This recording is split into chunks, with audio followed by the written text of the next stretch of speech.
Okay, Charlene. I decided to go ahead and put my earbuds in. Okay, great. Well, welcome again all to the meeting. And I'm Charlene Miner, and I am with the Parks and Recreation Department. And Trey Akers is with the Planning Department. And Trey and I are the staff liaisons to the new Sustainability Subcommittee. And I think that Karen talked a little bit about this, but the Sustainability Subcommittee members were chosen by the Livability Board and the Planning Board to represent this effort. So we welcome all of them. And this was in direction with the town Board of Commissioners. So we appreciate what they have set forth for us, which I'll discuss a little bit tonight, and as we welcome our guests from UNC Charlotte. So let me go ahead and get the meeting started. So basically what we'll cover tonight is just a few quick opening remarks with some background information, a presentation from our partners at UNC Charlotte, questions for the subcommittee members to UNC Charlotte regarding their recommendations to us, and then next steps. And before we begin, I'll go ahead and let the, I'll try to help introduce some of the sustainability subcommittee members. So for now, if you could just raise your hand up, that would be great. Okay. So okay, great. So we have everyone with a raised hand is part of our sustainability subcommittee. So I will just quickly say first names and then you can look for them within your screen. So we have Jennifer, Matt, Rasai, and Raul, who serve on the Livability Board. We have Nora, Kate, who serve on the Planning Board. So again, we welcome them tonight. We also have Karen Witcher, the Assistant Town Manager, and Leslie Willis, the Director of the Parks and Recreation Department in attendance. All right, super. Okay, so as I mentioned, we'll have some opening remarks. So Trey is going to pull up just a few slides so we can get this started.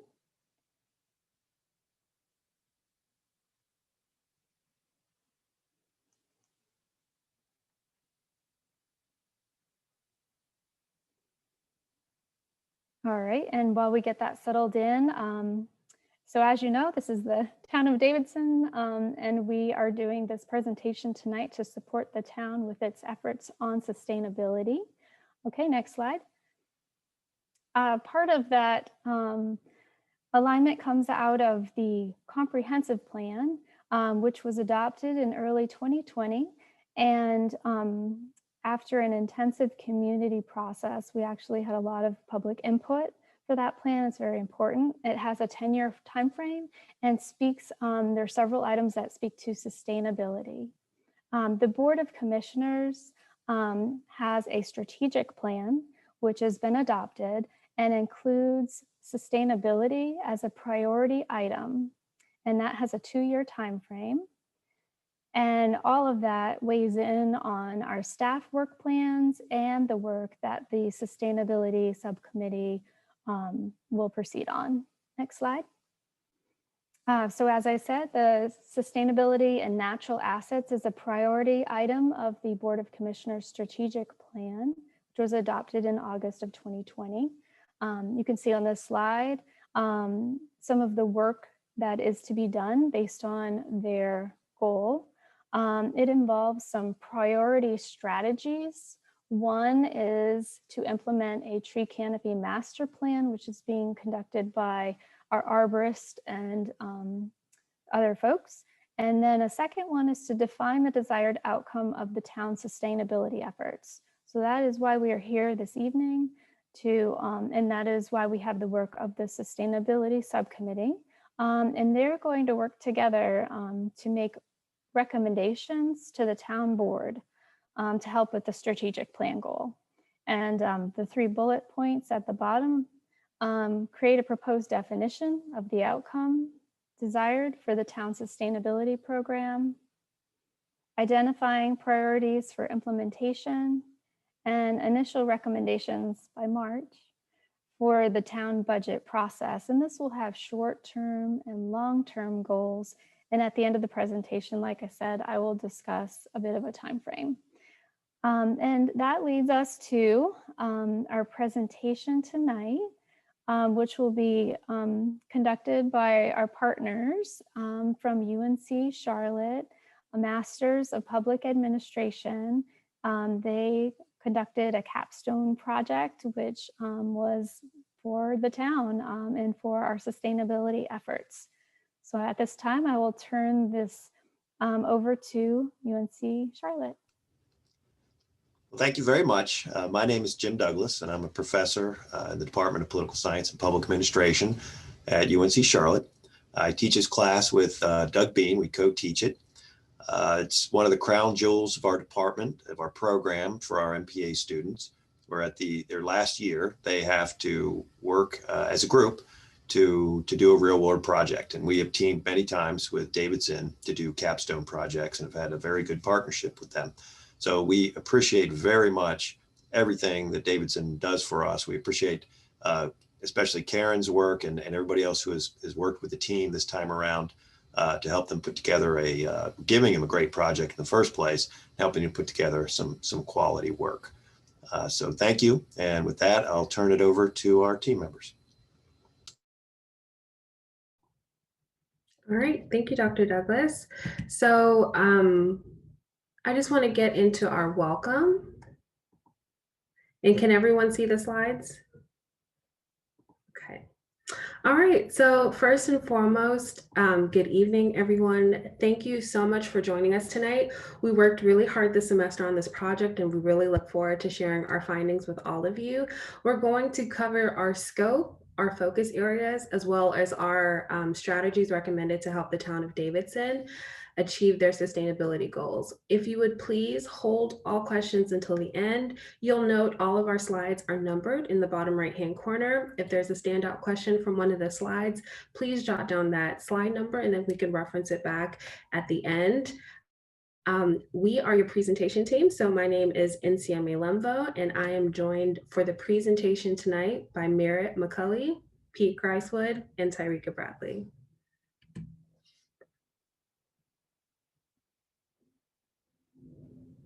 All right, so leaders in the town of Davidson were interested in augmenting the town's strategic and comprehensive plans, and they wanted to do this by incorporating strategies for developing and implementing sustainability initiatives. So the MPA team at UNC Charlotte was tasked with defining sustainability, identifying benchmark municipalities, exploring best practices, assessing legal constraints, and then finally making recommendations for the selection of the most feasible sustainability strategies. Next slide. So we use the town's strategic plans and comprehensive plans and the Green Print Natural Assets Inventory to frame our research and identify the most feasible sustainability strategies for the town. So for the town of Davidson, we define sustainability as the process of living within the limits of available physical, natural, and social resources in ways that allow the living systems in which humans are embedded to thrive in perpetuity. Next slide. The research process for this project involved 4 main steps, the first of which was a review of relevant literature, and the remaining 3 were interviews with local stakeholders from Davidson, such as yourselves, sustainability organizations, and also interviews with benchmark communities, which we chose with Davidson specifications. So looking mostly at small college towns with a higher median income, although we did branch out of that occasionally. Next slide.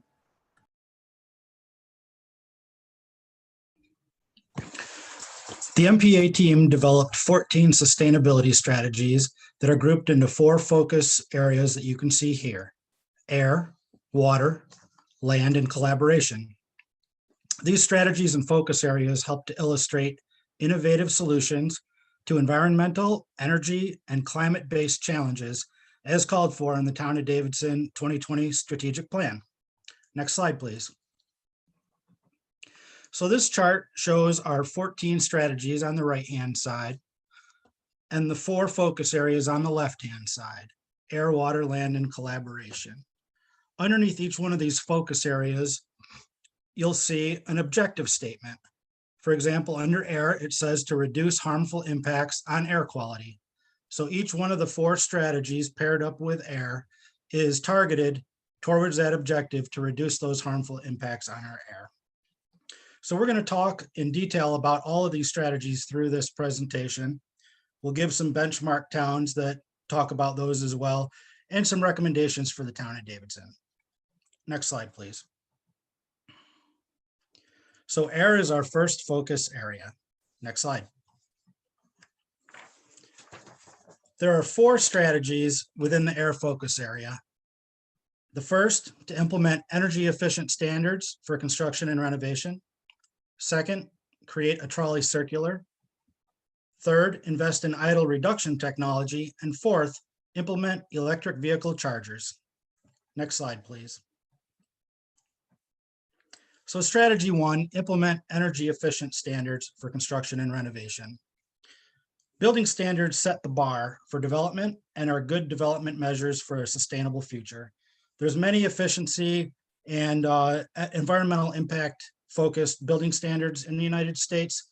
LEED is one of them, and that's probably one that most people here are familiar with. The benefits to Davidson, well, per the 2020 comp plan, policy 2.32, the towns to promote green building approaches and incentivize those as well. In the longer term, it's beneficial to the town to really approach this in a modern manner in order to make sure that development is really at the top standards that we can have for our future. Next slide, please. A couple of benchmark towns. So Chapel Hill and Carborough have both made commitments to reduce their carbon and to become more energy efficient in their construction. Recommendation for Davidson, really to take a look at these different standards and focus in on those standards that are specific to Davidson and would create the most benefits specific to the type of development and redevelopment that we do in our town. Next slide, please. Strategy 2 is to create a trolley circular. So a circular is any type of a dedicated route where you have multiple people, multiple ridership.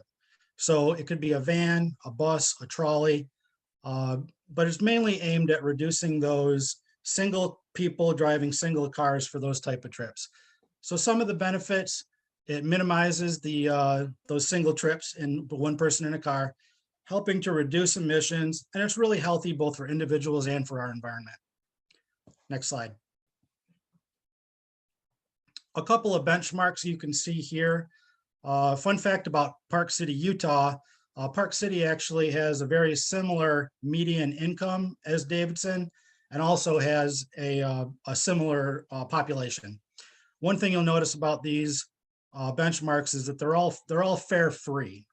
And so our recommendation for Davidson is one, to create a dedicated trolley circular system, and also when that's done to make sure that it's fare free.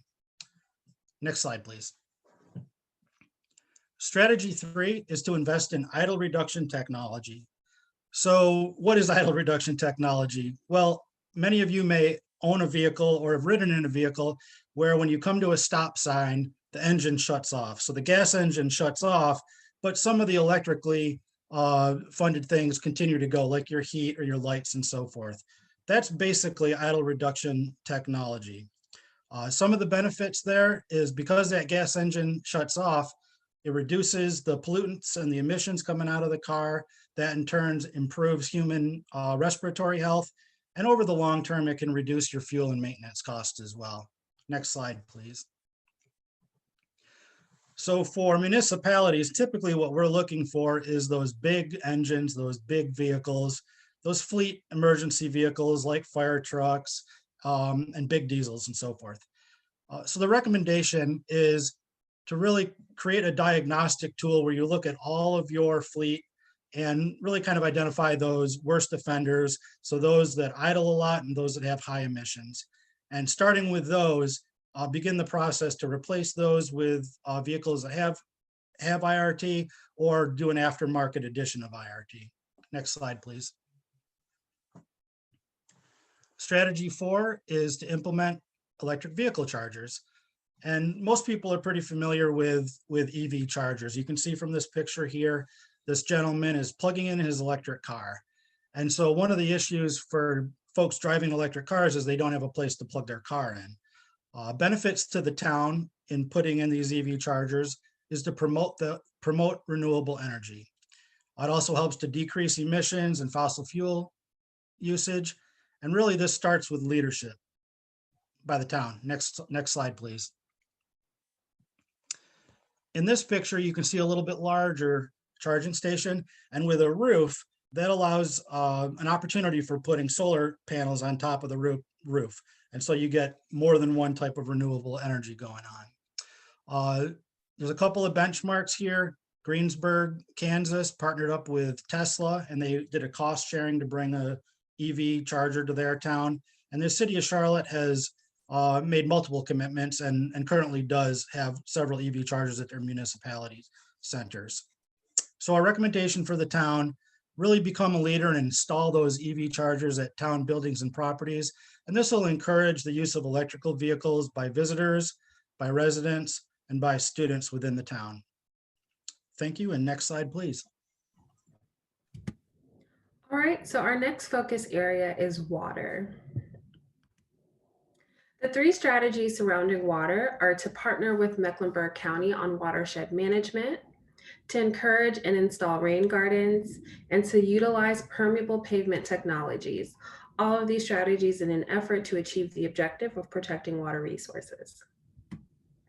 So strategy 5 is to partner with Mecklenburg County on watershed management. Stormwater Services works year-round to manage the runoff from rainfall and help reduce the risk of flooding. And so Charlotte-Mecklenburg Watershed Management is currently serving the city of Charlotte as well as surrounding towns, which includes Davidson. So since Mecklenburg County governs the watershed management, we recommend that Davidson really lean into that relationship and coordinate on strategies and policies to help protect critical water issues. In addition, a benefit of that partnership and coordination is utilizing existing resources. In fact, in one of our interviews with a benchmark, which was the North Carolina Department of Environmental Quality, they actually expressed that they specialize in helping local municipalities assess and address water pollution issues, which we as a team felt Davidson could really benefit from. So again, since Mecklenburg County governs the watershed management, our recommendation is that the town of Davidson support the county's plans with their local ordinances.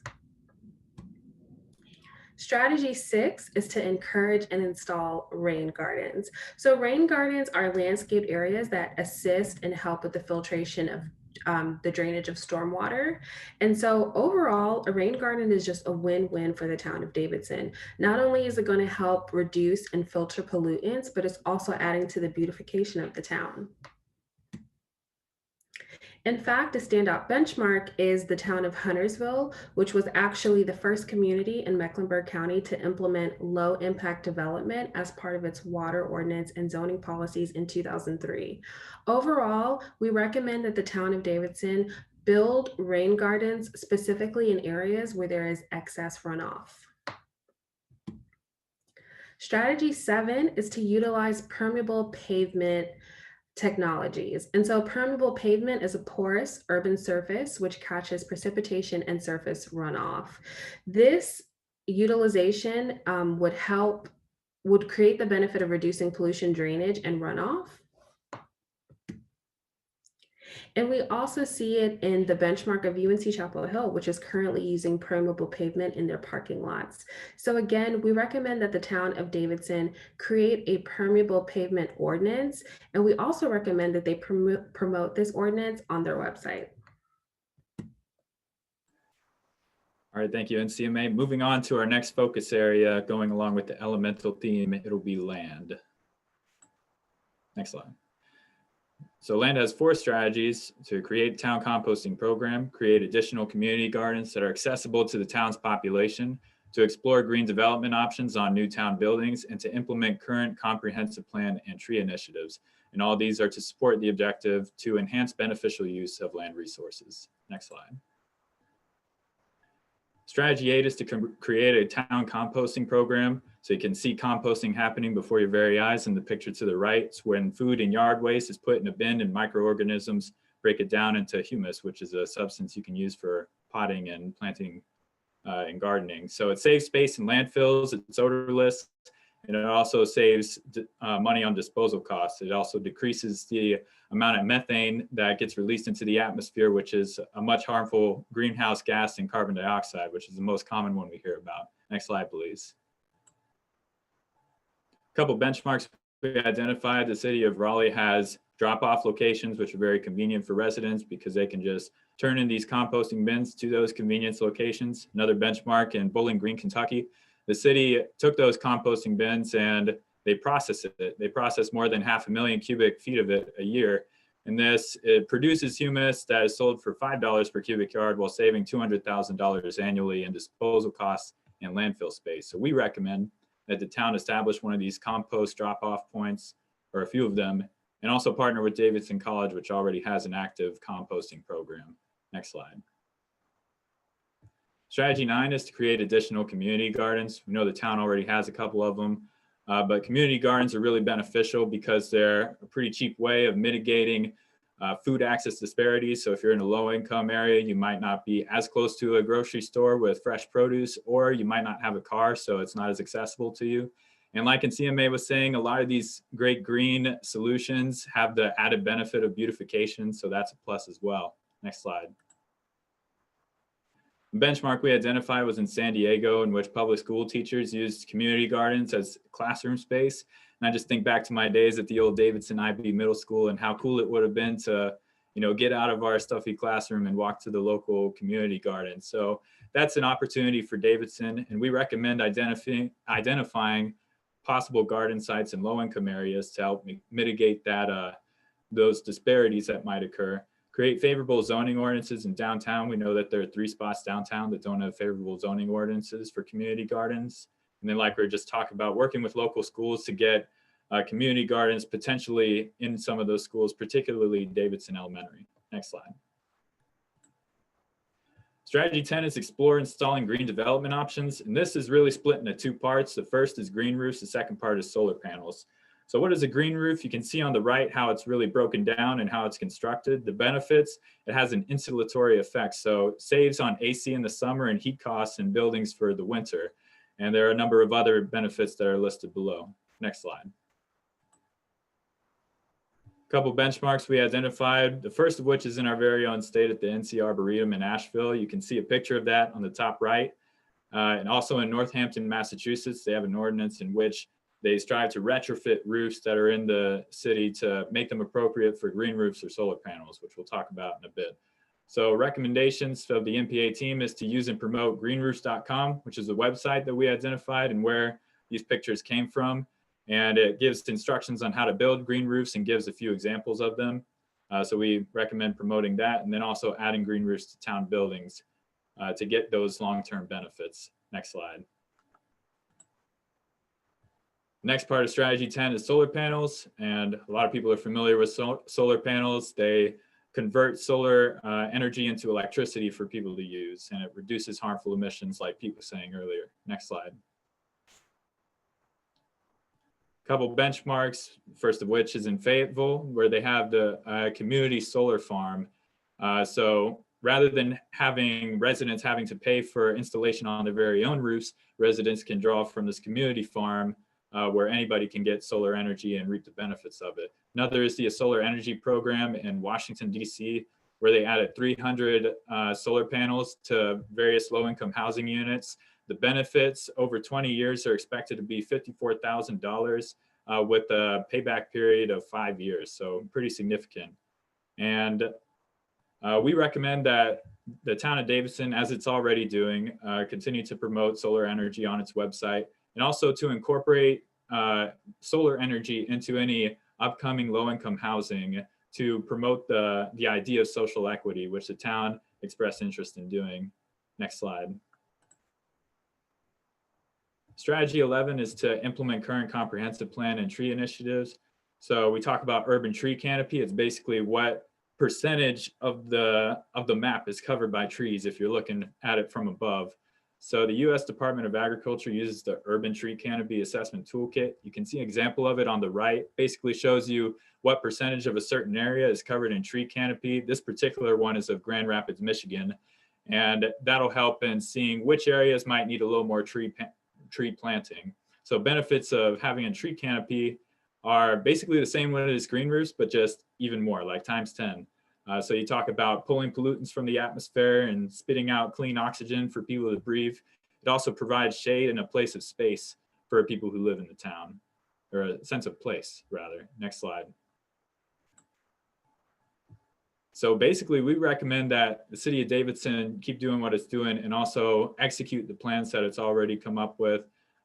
We are very confident in their ability to do that with Pete Grisewood, our very own at the helm, the town arborist. So conducting that UTC assessment every 5 to 8 years as the USDA recommends, renewing its Tree City designation, Tree City USA designation every year, moving forward with the tree ordinance and creating that tree canopy master plan that was discussed at the very beginning of this call. And with that, we'll move on to the next focus area. All right, our last focus area is collaboration. Next slide, please. So community support is a key element in developing effective and lasting sustainability efforts.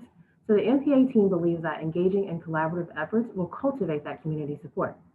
And to build a collaborative community conducive to community partnerships and initiatives, we suggest developing a sustainability webpage, exploring additional partnerships with Davidson College, and establishing a community advisory board. Next slide. Next slide. Okay. So strategy 12, develop a sustainability webpage.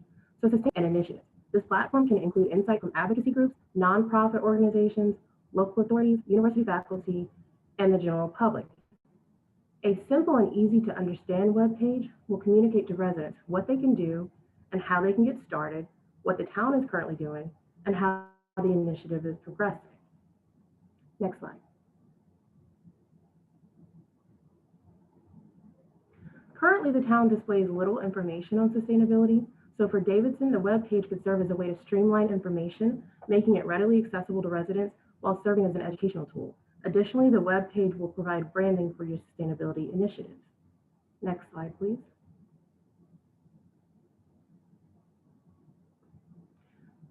Strategy 13, explore additional partnering with Davidson College. So to optimize sustainability efforts, college towns need buy-in from both residents and local colleges. Partnerships between universities and college towns have proven to be a strong formula for success. For example, the town of Chapel Hill partnered with this partnership among residents by 100% and has been especially beneficial to students, low-income residents, and the elderly. For the town of Davidson, additional partnering with Davidson College would increase awareness of initiatives as well as the communication with the residents. And given the amount of research that students are required to conduct, collaborations with faculty and students could provide innovative solutions to sustainability problems and immediate awareness of new trends. Next slide. Strategy 14, establish a community advisory board. So lastly, the MPA team believes that establishing a community advisory board will be an effective collaborative effort to garner community support for sustainability initiatives. Now, Community Advisory Board, as you know, is a group of citizens organized to provide feedback and advice to a governmental body on a particular issue. So one strategy of an effective advisory board is to research and assess the past to think creatively about the future. An effective advisory board will have a diverse group of stakeholders, which would include low-income residents, technical experts, and local business leaders. Next slide, please. For examples of cities with successful advisory boards, we look to the city of Asheville and the town of Cary. An environmental advisory board helped the city of Asheville to implement a 100% renewable energy initiative to reduce emissions in both an economically efficient and socially responsible way. And the advisory board for the town of Cary has been instrumental in increasing public engagement for their initiatives and communicating updates on the success of their initiatives by posting annual reports on their webpage. For Davidson, an advisory board could provide feedback and advice on policies, ordinances, and administrative procedures regarding environmental protection and the conservation of energy and natural resources. So the board could also ensure that efficiency and effectiveness by periodically reassessing the purpose of ongoing initiatives. And lastly, a diverse community advisory board could address one of the objectives in the equity and inclusion goal of the strategic plan. Next slide. So here the MPA team has provided the town with a priorities template. To provide a sense of priority, the team developed a ranking of the recommended strategies. And so just to cover that quickly, the first is to implement energy efficient standards for construction and renovations. Second is to explore green development options on town buildings. Third, develop a sustainability webpage. 4, establish a community advisory board.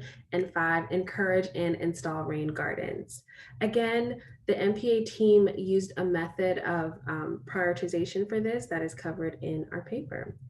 And just to close out with a quote, so this quote says, "We do not inherit the earth from our ancestors, we borrow it from our children." Thank you guys so much, and I'll go ahead and open the floor for questions.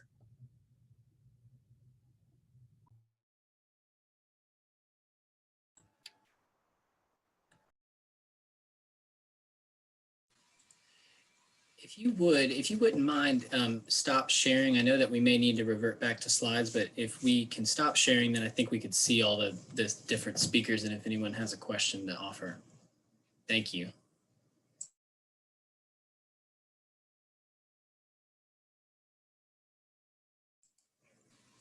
So I'll go first. I'm Trey Akers, one of the liaisons specifically to the planning board. And I was wondering if you all could distinguish between the priorities 1 and 2 that you listed, which are green development options versus energy efficiency standards, and where you all see the distinction between those two items.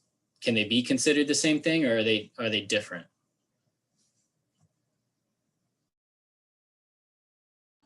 So the way those are phrased in the report and how we phrase them in this presentation is the green development options. Those are included under the air focus area, and those are green roofs and solar panels.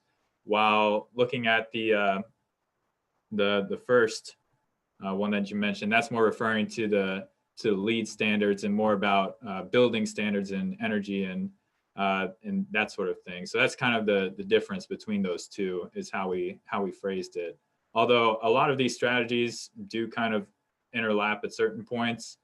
So you could accomplish multiple by doing the same thing. But those were the distinguishment by how we did it in the report and the presentation. Thanks for clarifying. I have a couple of questions if nobody else is ready to jump in. And it's very loud in my, yeah, hey daddy. It's dinner time right around the corner.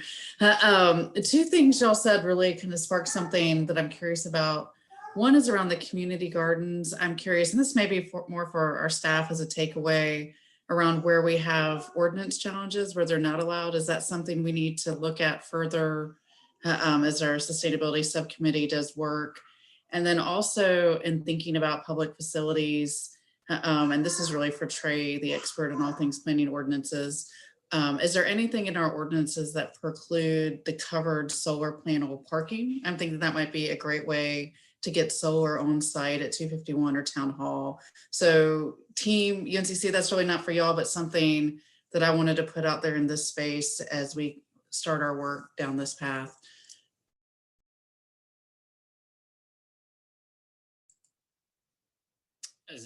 I don't know that we prohibit them, but the only place I can specifically think that they are permitted is on the college campus.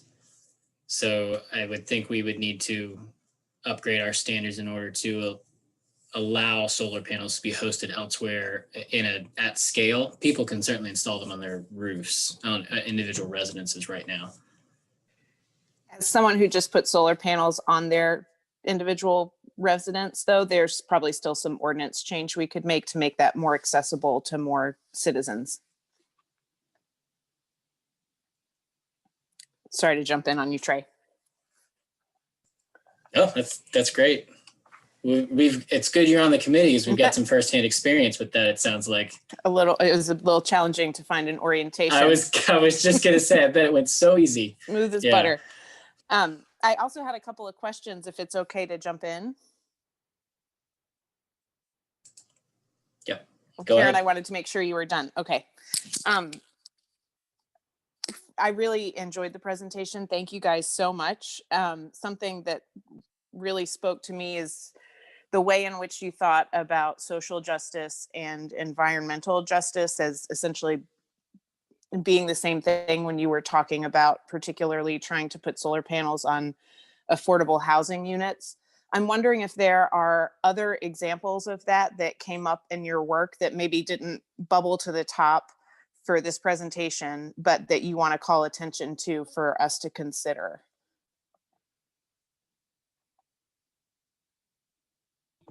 If I might. Mhm. Can everyone hear me? Okay. My name is Tanya Houston. I think that something that has been coming up all semester that we've talked about is that all of these things that we talked about will greatly impact lower income communities, especially anything that starts with beautification usually means that the areas that aren't already beautiful are going to be made better. And it just so happens that those communities will also benefit. And there's health outcomes as far as social determinants of health. And I think you'll find a lot when you really dig into those LEED standards and things like that, that they all line up with things that will impact your lower income communities.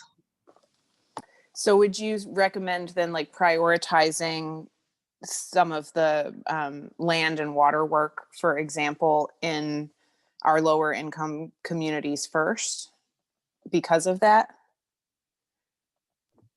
I would say yes, definitely, especially when you look at things like the water crisis in Flint and things like that. Those are automatically making those communities fall behind. Thank you. And this may be a question that you all can answer, and it may be just a question for the sustainability subcommittee. I also wondered about incentivizing sustainable home repairs, if that makes sense. So this overlaps with some of the mission of the Davidson Community Foundation, which serves in particularly the west side of Davidson, which is our historically Black community, or one of them. And they are really focused on making home repairs affordable and accessible for existing homeowners. And I'm wondering, it just sort of sparked in me that there's some opportunity there to maybe either partner with the community foundation or also, support those kind of home repair efforts in a way that is more sustainable. So, maybe there are grants for solar panels or green roofs or even like water sewer line improvement that would improve water quality is just something that popped into my head too. Okay, it might also be helpful for us to take a look at what is going to generate maybe a better sustainable financial situation for the landowner too, so that Yes. that home not only has green features and functions better, but also then becomes more of an asset to them, not so they can sell it, but so that, they're not paying as high electricity bills because they're Right. It costs less utilizing to solar. maintain it. Yeah. Yeah. That'd be cool. I had to scroll all the way over to find you, Trey. So sorry. It's like seeking your face. Okay. That's all that I had. Thank you guys.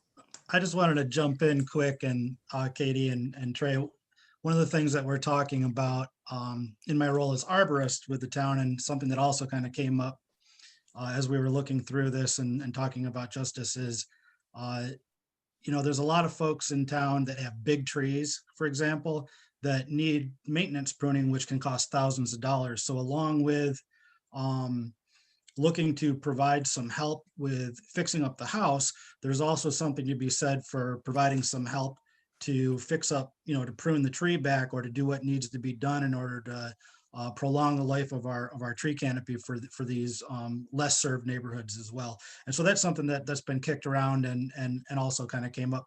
Now, I wasn't able to find another town that's doing this, but we can be leaders. So that's my message for that. Oh, I also just wanted to add that the city, Mecklenburg County and the city of Charlotte run an incentivized program, urban cost share for their rain gardens. So you might want to consider something like that, which, you know, a lot of residents might have trouble with drainage from rainfall. And I know they run a cost share program. I think it might be a 50-50 split to put in a rain garden. So that's in the report, so you can see that and follow that link in the report. I hope that helps. Speaking quickly to the point that Kate and Trey kind of combined on with the whole trying to make homes more affordable yet better.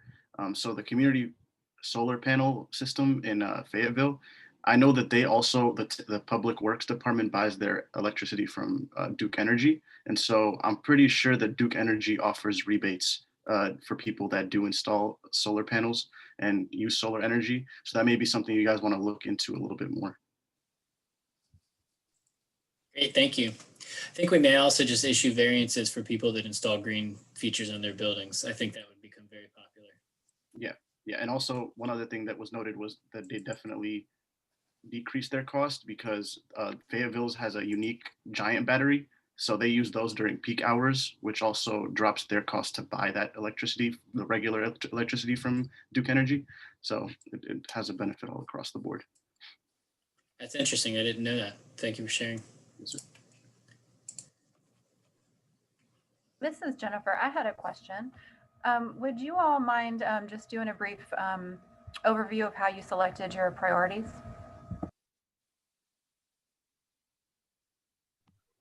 Yeah, I can actually probably jump in for that one. So really, and it was mentioned in the slides, what we really provided to the town was, and you'll see it in the report whenever you get your copy, is a prioritization template. So one of the interests of the town was how to go through the prioritization process.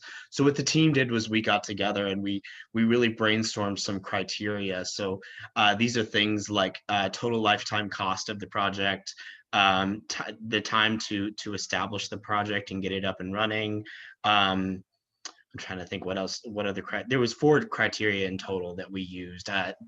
Assessed impact, so the environmental impact that I thought, or the team thought, would be generated from the project. So we basically established these criteria. We gave a point value to each of the criteria, and then as a team we walked through each of the criteria and assigned them scores. So that gave each of the strategies a numeric value, and then from that we sort of had an initial ranking. But with that, there's obviously always going to be ties, and so we talk about that a little bit in the report as well. So anytime there was a tie, the team basically got together and did sort of a consensus thing where we decided, you know, numerically these 2 strategies may be tied in terms of their total score, but as a team we felt this may be important. So we really provided that to the town as a way that they could potentially do their own priority assessment. But yeah, what you'll see in the report and what you saw today was our initial thoughts on priorities for the town. Just to add to what James said, I have the criteria up right here. And so it was assessed impact, cost, time, and then relevance to Executive Order 80. Oh, yeah. So anytime that we had a strategy that we felt directly made an impact or contributed to Governor Cooper's Executive Order 80, we gave that a point as well. So again, these are criteria that we established. We also talk about how the town may want to look at other criteria, such as like public opinion, things like that. And just so those that may be watching this recorded later have an understanding, can you explain, touch on what Executive Order 80 is and its relevance to this committee's work? Yeah, so Executive Order 80, I'm blanking on when it came out, and I have a copy of it. I'll pull it up real quick. 2018. Yes. So basically, it's executive or Governor Cooper's big executive order to fight and so that North Carolina can play its role in climate change and clean energy. And the report boils down to three major goals. Goal A was to reduce statewide greenhouse gas emissions to 40% below 2005 levels. Goal B was to increase the number of registered zero emission vehicles to at least 80,000, and also to reduce energy consumption per square foot in state-owned buildings by at least 40% from fiscal year 2002 to 2003 levels. So for example, one of our strategies is to implement EV chargers. We gave that one a star or a point towards relevance towards Executive Order 80 because installing EV chargers makes it more accessible for charging and for people to own those electric cars and EV vehicles, which will facilitate those numbers rising in North Carolina. So yeah, anytime there was a measure that impacted one of those three goals, we gave it a point. Thank you for that overview. That was helpful. So I want to jump in. This is Nora. Thank y'all for this presentation. I guess my first question revolves around green roofs, rain gardens, and solar panels. Not all combined, actually, but rain gardens and what Huntersville is doing is fascinating. I did not know they were doing that. Do you know if they get regulatory credit towards those rain gardens?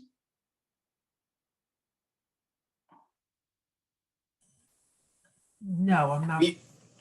We can research that too, Nora. Yeah. Okay. Yeah.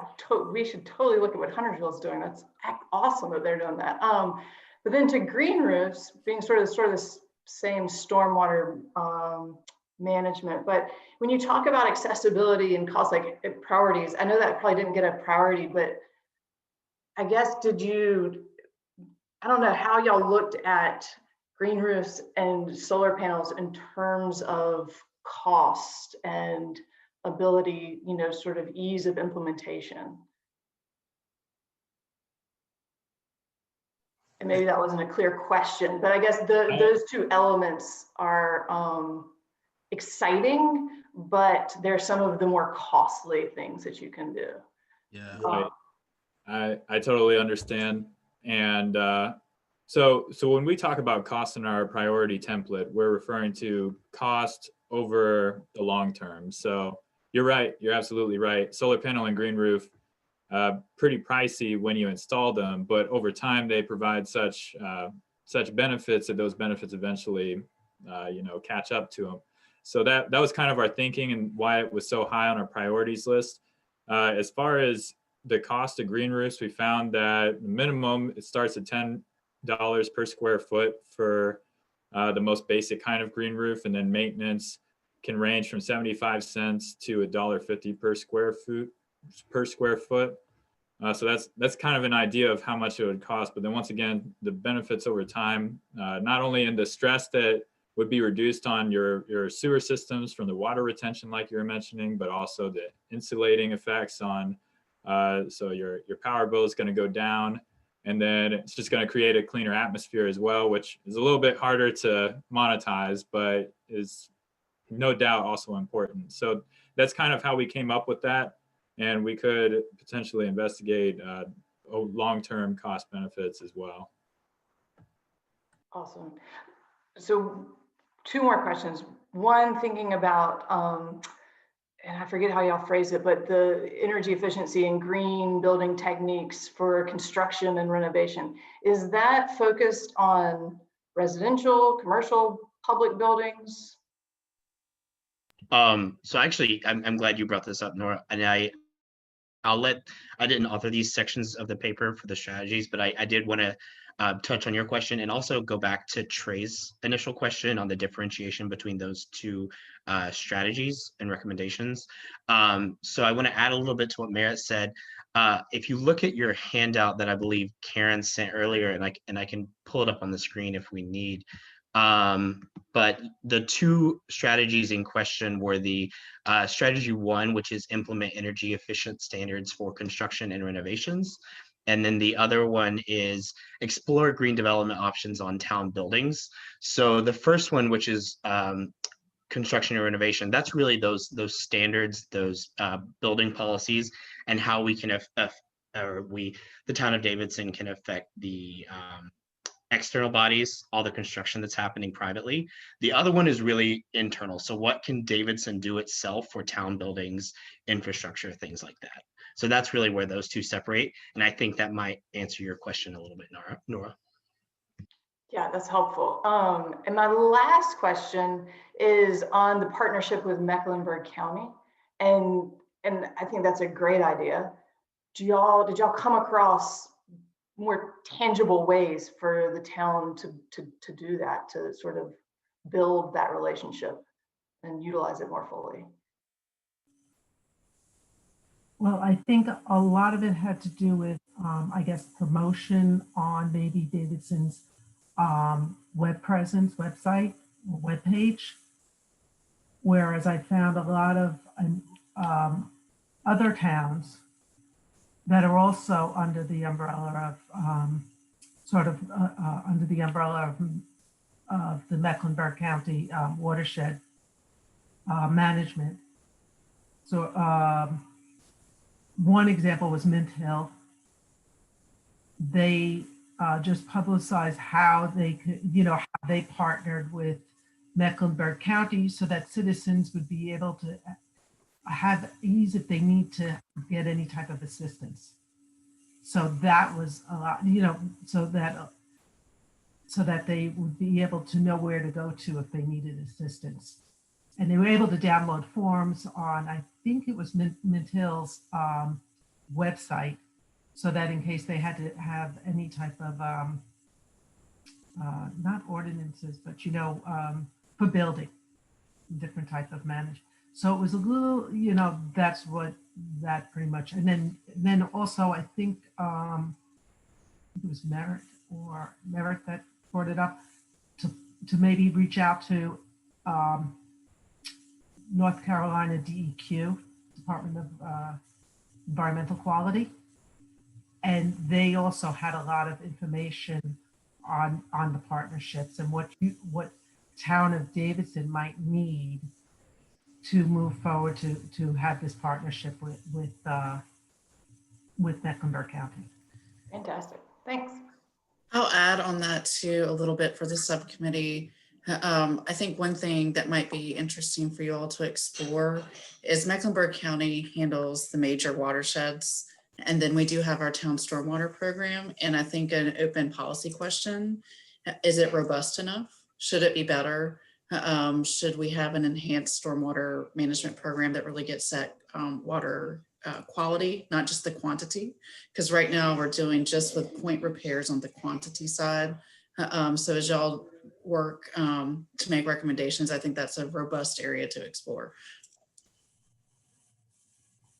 I just wanted to add to what Stacy said before. We did interview the North Carolina Department of Environmental Quality, and he brought home a really good point that they specialize in technical assistance for municipalities. So one of the things that they can help Davidson do is Davidson ask their team of they have architects, engineers, all kinds of people coming from different backgrounds.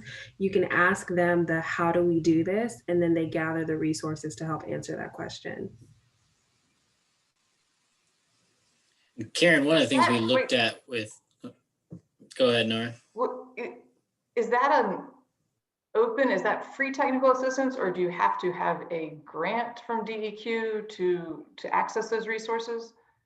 So from the interview, which it's a portion of it is in the report, and I can also send the direct contact information for the interviewee.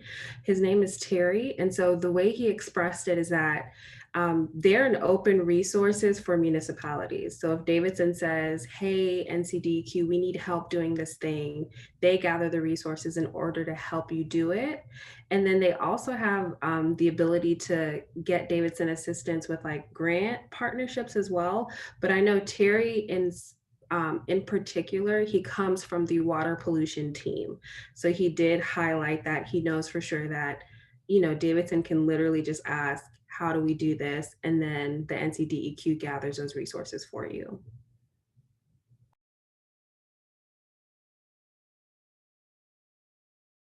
So this is Rasai Benger. I had a question. It was a very good presentation to really help focus the whole topic of sustainability. In your focus on air, I noticed that you didn't talk about using bikes or walking for commuting. I mean, we sort of think of walking and biking as a recreational activity, but it can also be a means of commuting. And as Davidson spreads out into the ETJ and further, communities are developing further out, did you look at whether, developing a biking or walking ability to commute rather than using cars as an option, or is that?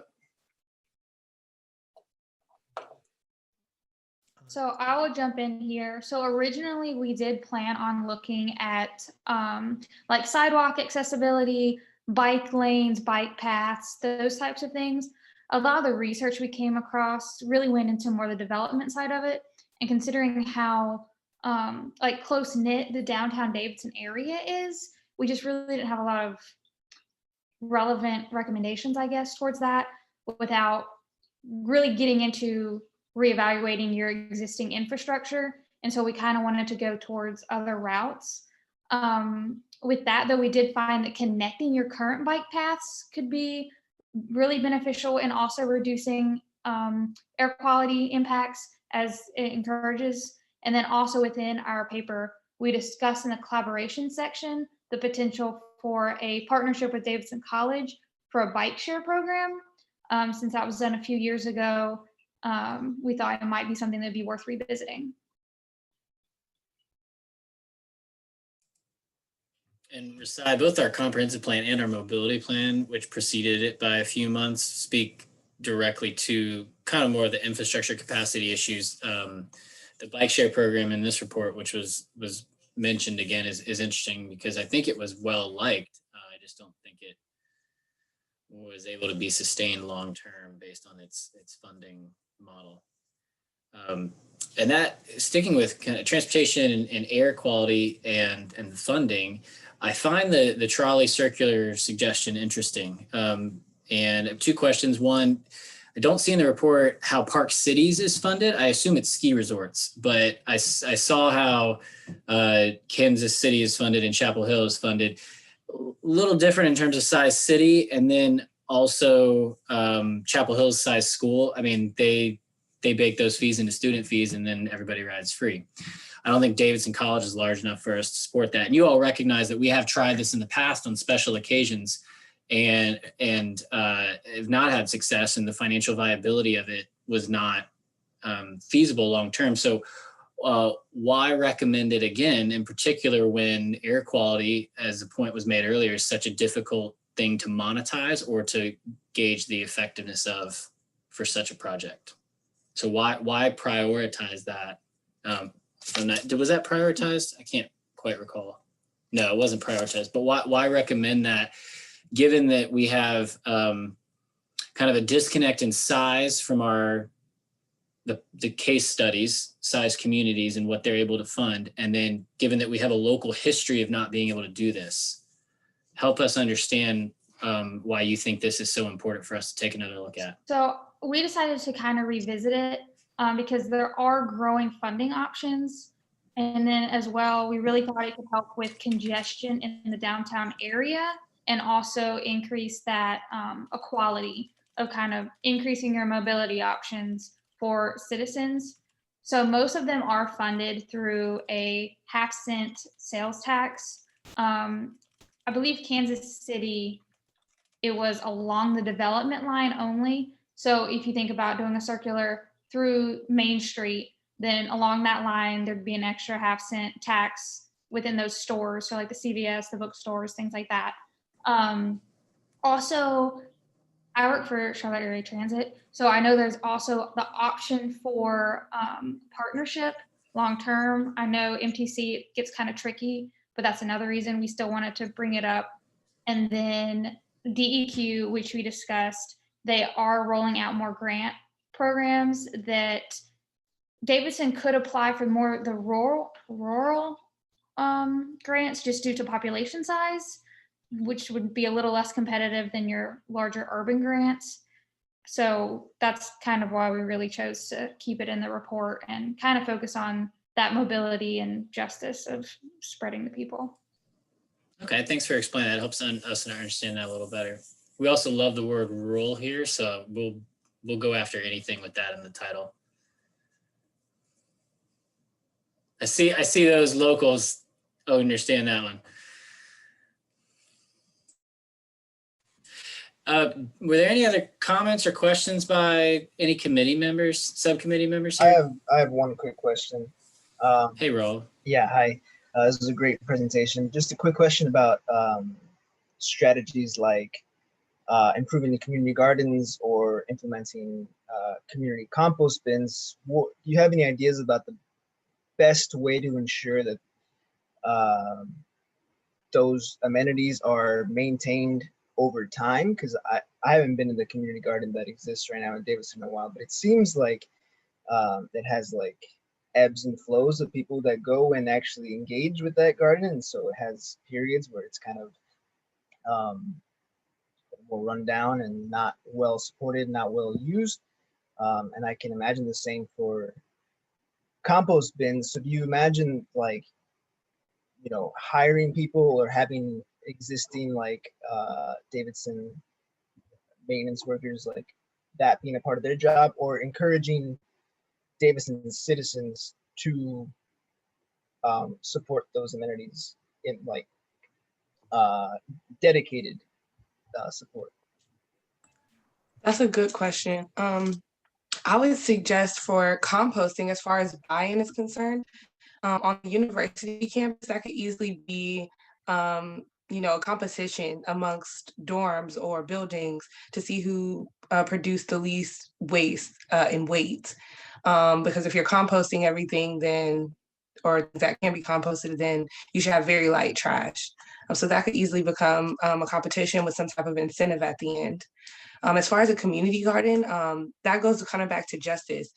When communities don't have ease of access to healthy foods, that can, you know, be detrimental to their health.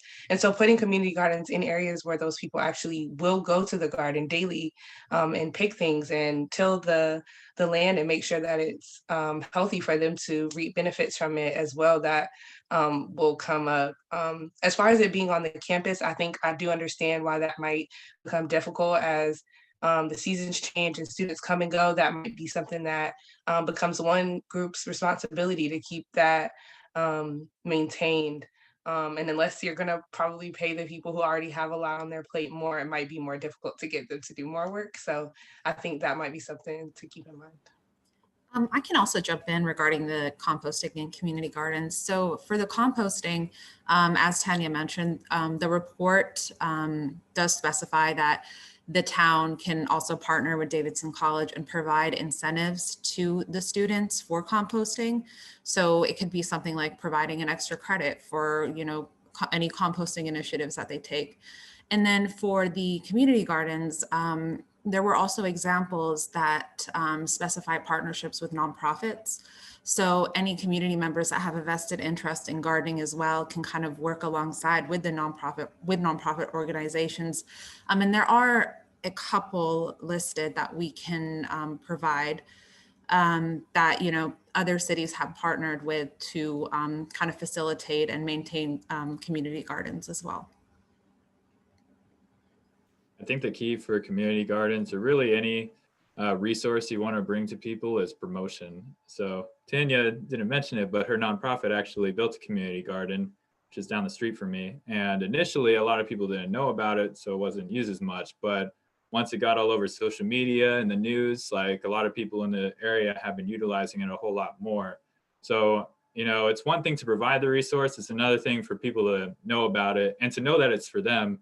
Because some people might think, oh, it's just for, you know, for charity or whatever, but no, it's for everybody. So that's something that is important to communicate to residents, perhaps by having events interspersed throughout the year that focus on the community garden. So that could be a way to promote it.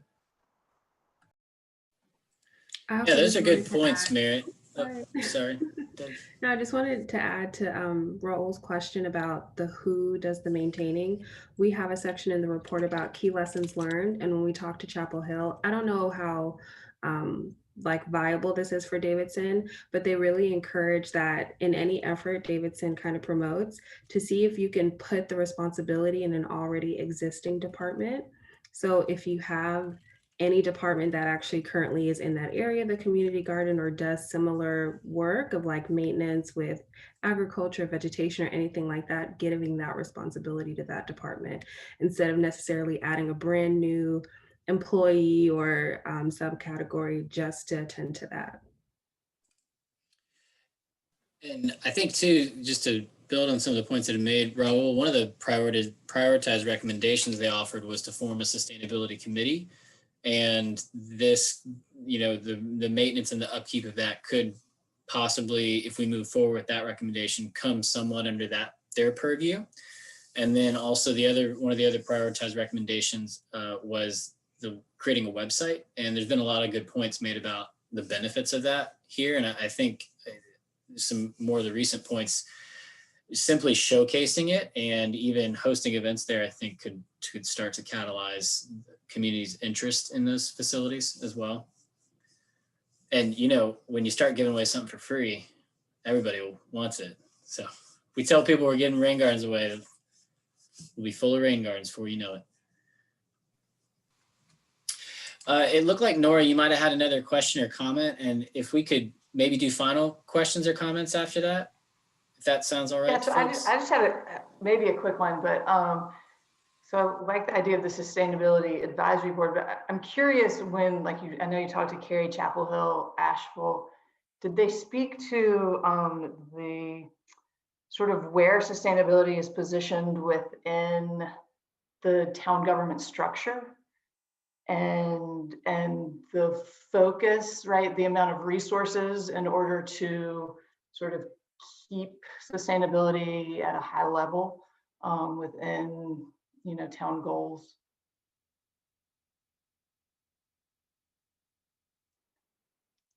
And I'll tell you where I'm going with it is they all have full-time sustainability directors that are, I believe, under the town managers, whereas Davidson is part-time under Parks and Rec. And I just wonder about that structure. And if any, I know I've been on some webinars with Asheville, and they said the first thing you do is get a full-time sustainability manager. So I'm just curious if that came up in any of your interviews.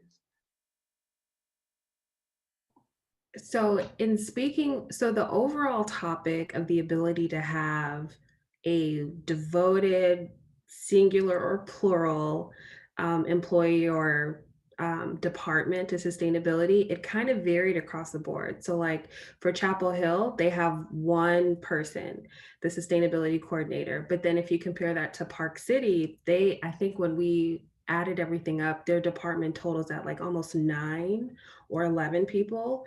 And there's a vast difference. I don't know that in any of the interviews, to my recollection, there was kind of a direct answer to that question, apart from sustainability can't be treated as if it's this thing that kind of lives up here in the clouds and you have to know a million things about science A, B, C, D, E. It has to literally be absorbed into the community. So for Park City, their recommendation or one of their lessons learned was, if you talk about sustainability in your community, don't talk about it in terms of, we reduced 5,000 carbon emissions this year. Say that by using more electric vehicles, we're saving this many dollars on how much we pay for gas in this area, or just making it relatable to the community. Another area also, when speaking to some of the more rural towns, they talked about the fact that there could be sustainability trends in California doesn't necessarily mean it'll like translate to the area they're in. So really stick to the things that are still in connection to the town's values. So there wasn't it's a great question. There was not a perfect kind of direct answer to it, but I will tell you that same sentiment of how do you keep this a focus at the forefront, given restraints on maybe budget, staff, availability. It's something that's recognized across the board. I think we saw that probably in all of our interviews, is everyone trying to figure out how to still make it important. Also, if I may, so you were asking where the advisory board falls within that structure. So specifically with the city of Asheville, their advisory board on energy and the environment, they're all residents. So they're appointed by the city council. And so they serve for about 3 years. So they're not actually like a part, like hired and not paid, and they all don't serve continuously. So that's how they do theirs. I'm not really sure about Carrie. Yeah, I was going to also kind of just say a little bit experientially. I've seen where there's a little bit of a trend to take the sustainability folks out from underneath the city or town managers direct office and kind of put them in a little bit different situation. And part of that may be kind of to what NCMA has said, that sometimes things don't translate, or there's really high expectations and maybe not able to deliver. And so there's been a little bit of a tendency, kind of like as Tarika pointed out, to maybe take that sustainability focus and get it maybe not directly, and put it more in like a committee type situation of residents, rather than put it in a direct hierarchical line to the city or town management. And so that's experiential of what I've seen over the past several years. It may be a little bit indicative of making sure that whatever you say you're going to do, that you can do it, and you don't get yourself in a bind there. I was also going to add just real quick. So Nora, I think I sort of understand your concern with this is who's going to own that, who's going to drive that, who's going to be accountable for it in that leadership structure. And I think this isn't maybe necessarily something we directly focused on, but things that I noticed in interviews and whenever reading through some of what other places are doing, a lot of the smaller towns that, like you said, don't have those direct full-time positions, you see a lot of it being owned by leadership. And so like if a specific initiative comes across their table that they're really interested in, so like, for example, solar panels, that might then get parceled out.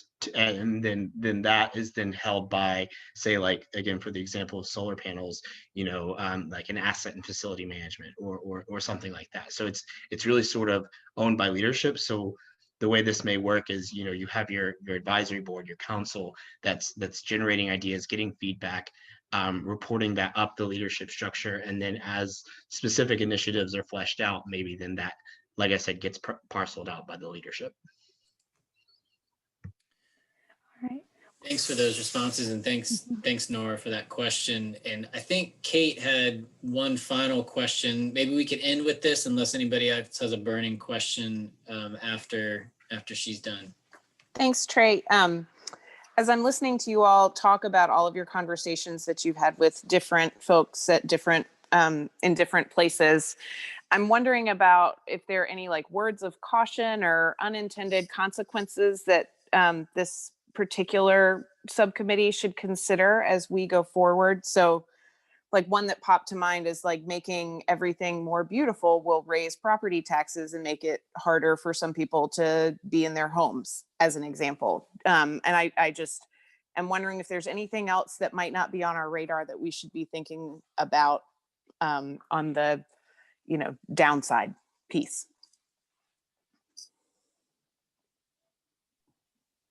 So I will say, based on the interviews we do in the report, have a section about lessons learned, which were really words of caution from, excuse me, the different towns and cities that we spoke to about kind of basically coming from the perspective of we've learned this lesson. If we can pass this forward to someone else, if we could tell Davidson anything, this is the thing we'd want to tell them. On the upside, a lot of it is saying that they'd love to be a resource for Davidson, in particular, Park City, Utah is more than happy to have a conversation or just a partnership with Davidson in helping kind of define the program and just goals and things like that. But we did outline those lessons learned, and they vary from things like don't get too technical that you make a giant sustainability plan that ends up sitting on a shelf and is never utilized, all the way down to like maximize on the people that you currently have. And if you're going to have a sustainability goal, potentially put that responsibility in an existing department. Just like even with Nora's previous question, I know one town we spoke to, Hurricane City, Utah. So they had a standout program because they do a cash incentive for people who use more efficient electricity or electrical appliances and such.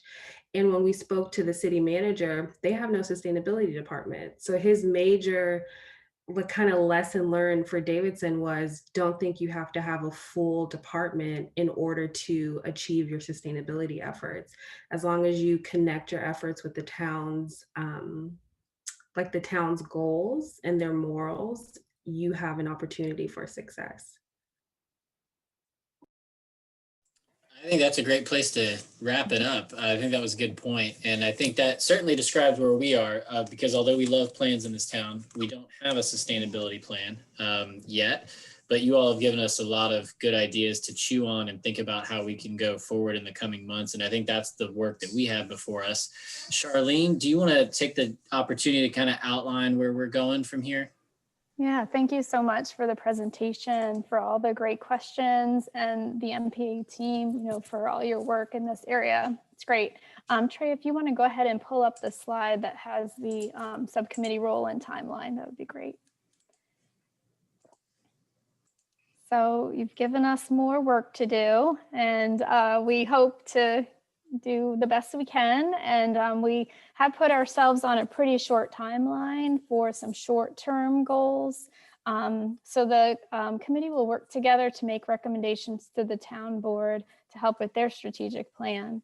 And we already reviewed that the BOC strategic plan was adopted in August. September through November, we appointed representatives from the 2 advisory boards to serve on the sustainability subcommittee. We just heard the presentation this evening. And then coming up in January and February, again, the committee will have quite a lot on its plate. We'll want to thoroughly review your larger report. We are going to review the comprehensive plan and see what recommendations are there and other resources that we have within the town. We'll identify priorities for implementations. We'll create a proposed definition of the outcomes desired for the town sustainability program. And we'll present the recommendations that we have to the livability board and the planning board members. And those meetings are of course public as well. So we want to make sure that the public has a chance to weigh in. I'll get to that also in the next slide. And then in March, we will, like I said, share those short and long-term recommendations ultimately with the Board of Commissioners and prepare for the town budget process. And then of course assign, staff responsibilities and, coordinate with our community organizations and do a lot of collaboration. So that leads us to our final slide, which is we hope that everyone watching the meeting has an ability to send in some general comments or questions that they have, and they can go ahead and email me. The address is there, cminor@townofdavidson.org, or they can feel free to leave a voicemail message, and that's one way we can start to gather up your thoughts and ideas in the topic. And then we do love having our friends at UNC Charlotte and the MPA team, and we hope that if we come across any particular questions that we would be able to circle back with y'all. That would be great. So could I ask, oh, there you went back to that screen. Could we take just a couple more minutes and let each of the students introduce themselves to you so that all of you know a little bit about who they are, what their background is, what they're currently working on, and whether or not they're looking for a wonderful job in the future. That's always good to hear about what their desires are. So if team, if y'all just want to go around and jump in and introduce yourselves, that would be great. I'll go first, I guess. I'm Tanya Houston. I'm a second year in the program, so I'll be graduating in May. I'm currently an intern for University City Partners at the Community Hub. And I'm hoping to get into city planning or other local government roles toward my ultimate goal of being in elected office. So, yes.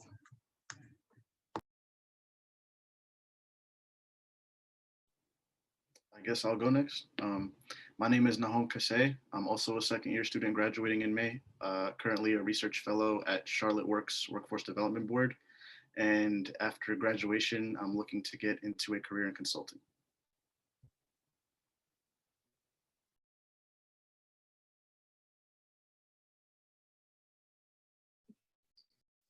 Hi, I'm Catherine Arnold. This is my last semester in the program. I currently work as a budget analyst for Charlotte Area Transit on the operations side. I'm planning on pursuing my PhD after this to get into urban planning and development.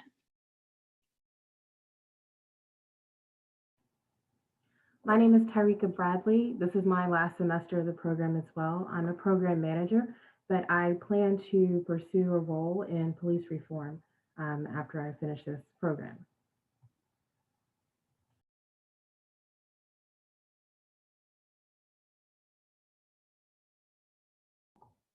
All right, I'll go ahead and go. My name is Ntiame Lemvo. This is also my last semester.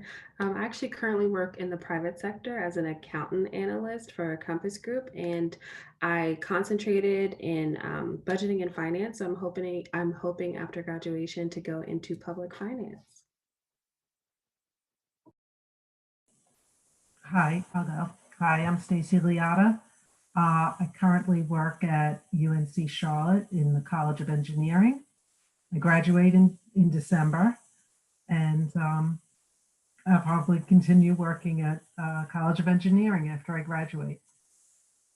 Thank you all. I'll go next, James here. So I actually have a BBA in accounting, so I have a pretty atypical path up to the MPA. I am also in my second year here in the program. All things go well, I'll graduate in May. Concentrations in public budgeting and finance, so I'm definitely a numbers guy.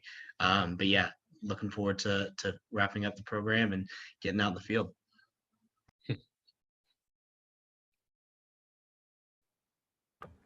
Hi, my name is Mira Sanjad. This is my second year in the program and will be my final year. And after graduating, I plan to work in local government.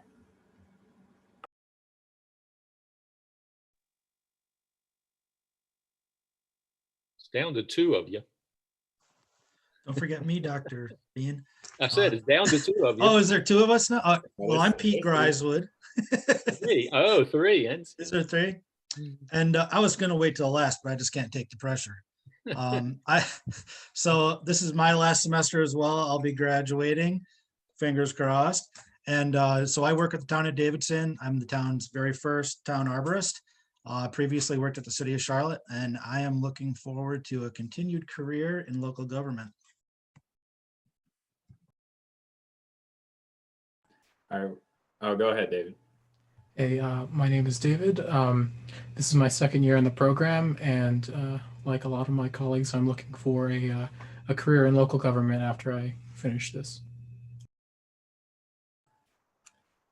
And my name is Merritt. I've already introduced myself, but I will be graduating in August. I am the graduate fellow for the Mayfield Memorial Community Development Corporation in Hidden Valley, build affordable housing. I'm also an intelligence analyst with the South Carolina Army National Guard. And I hope to actually eventually one day work in sustainability and local government. So this has been a really great project for me personally and professionally.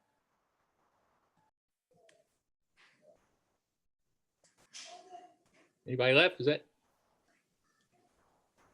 I think that was everybody, Doug. And I wanted to take a moment and thank everybody for a wonderful presentation and your hard work. And I think you have set our group up for success. This is a really new important goal for our town board. So I personally really appreciate everything that you all have done to bring forward for us this evening. So I just wanted to make sure I got that out there before somebody hit in the Zoom link, and we don't get to have that nice time after a meeting anymore that we would have when I was going through this not so terribly long ago. So anyway.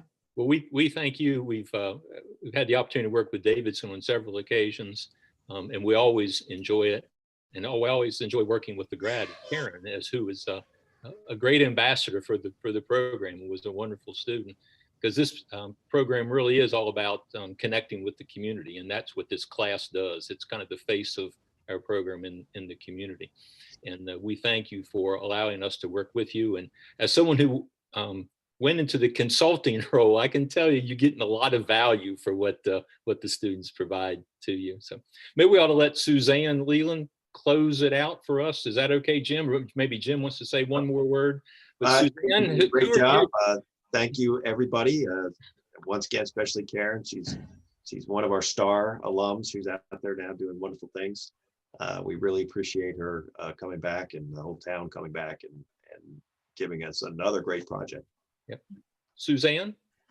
Hi, I'm Suzanne Leland. I'm a professor at UNC Charlotte, and I used to direct the MPA program, and I'm here as an observer tonight. I was a citizen in Davidson up until about 6 months ago, actually, but the commute got to me. But I had every single one of these students in my classes over the semester. I teach in the urban management concentration. So, you know, we have a lot of folks interested in local government and urban management here, which is great. So I'm just here to observe and watch the students present all their hard work.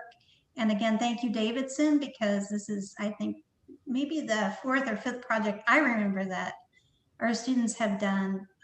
And I'm glad that you keep asking us back. This is really important experience for our students. And if it can help the towns out, so be it. Thank you. Good evening. And I want to remind the students that we're meeting in the class Zoom meeting room in 15 minutes. All right. Well, I think everybody's said all they have to say for the purpose of this meeting, and we'll go ahead and stop the recording. Again, thank you all for joining us. And committee, we will be in touch soon with next steps. And with that, I will end this meeting. So have a good night, everyone. Thanks. Thank you. Thank you.